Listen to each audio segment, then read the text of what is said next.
Assalamualaikum dan salam sejahtera. Hari ini kita akan cuba buat setting untuk hotspot unlimited quota untuk digunakan di PC. Caranya sangat senang dan sangat simple. So, jom kita mulakan.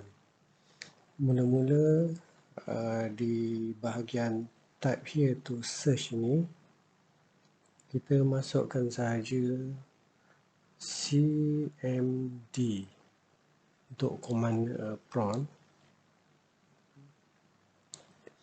Kemudian kita buka run as administrator.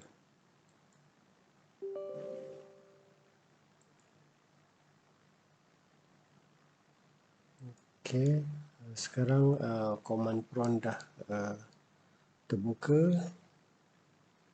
Kita hanya perlu masukkan satu line saja command dekat sini, iaitu net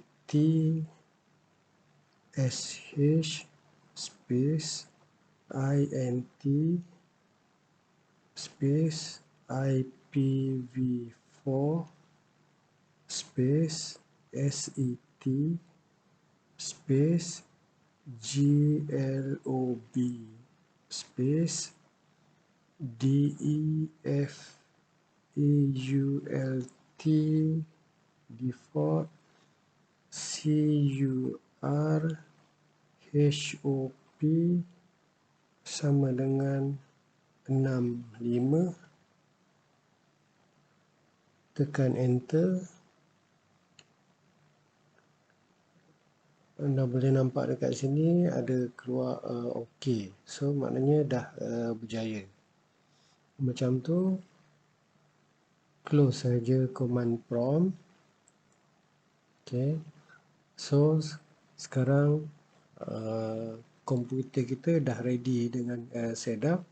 Selepas ni kita boleh onkan kita punya hotspot di handphone dan buka internet di PC dan kuota hotspot di handphone kita tak berkurang. Sila cuba. Okey, itu saja untuk hari ini. Terima kasih.